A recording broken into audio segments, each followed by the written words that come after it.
So for example, I can say that okay, I have loaded in 12 slides, and of course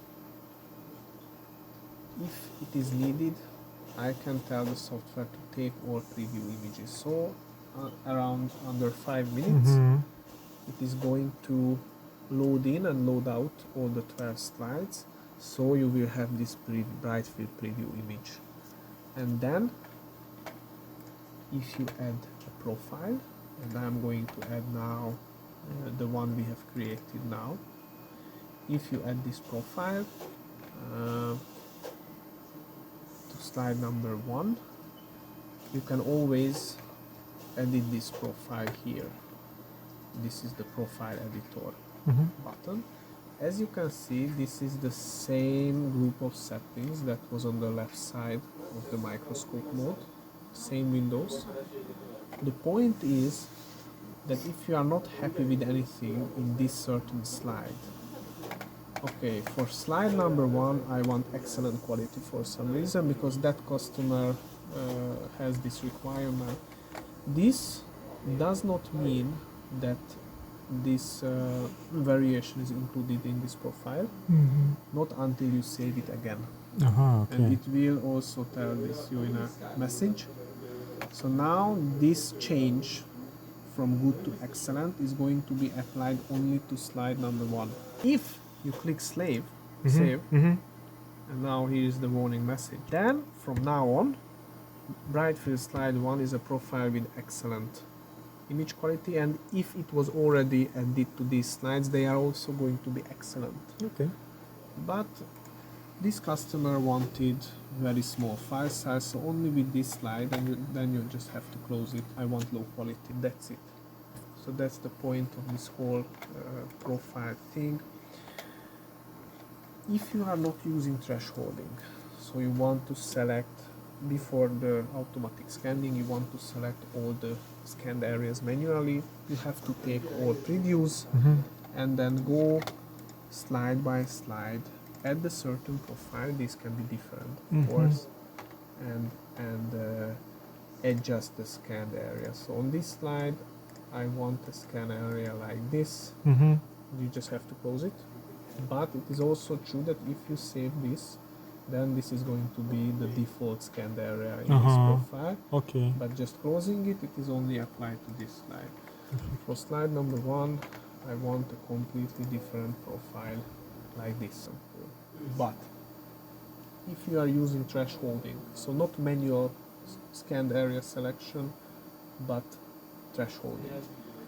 If you found a really good threshold for this kind of tissue, because they could be different, but let's say all the 12 slides are quite like this, you don't have to do the bright field image, because you know that once the bright field image is taken automatically before scanning, when the slide is loaded in, it is going to apply a threshold, and it is going to hopefully and it will scan that area. Okay, so you don't even need to take all previews, just add this profile with the threshold. So now I will change back to good quality, and from this manual threshold to fully automatic threshold, save this to the profile. And what you can do, you don't have to add the profiles one by one. You can say, for example, okay, there is no slide in the last 3 positions, so don't work with those. Just an example. And from 1 to 5, I have samples on which the bright field slide 1 profile should be applied. Okay, but on slide number 4, I actually want, I don't know, 20x object, but just on this, so I didn't make a separate profile, and I want I don't know, like lossless quality for an article figure, but just on slide 4. So this is just a very short example of how great liberty you have to add different kind of scanning and imaging profiles to certain slides before the full scanning. And you can also do the same. You can add one profile with 20x objective on the whole slide, for example.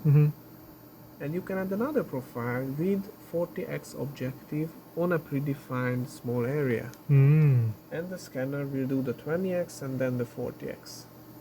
Actually, this is the order of the imaging the profiles. So this is going to be the first, this is the second, third, fourth. So you can add, don't forget that you can add multiple profiles. So you can add 40x, 20x, any kind of profiles with different settings to every slide. You can adjust those profiles individually only for that slide. And then you can start the scanning. You can apply the naming and the file path here for all the profiles. So if your slides are containing barcodes, you can say that I want barcode parsing and to save them here, and now it is applied to everywhere. But maybe for this profile I prefer manual naming and a different file path. So you can adjust here individually, and you can type in the name of the slide here. So if the profiles are ready, naming and file paths are ready, you can simply press start. You can leave the scanner and it will do the work.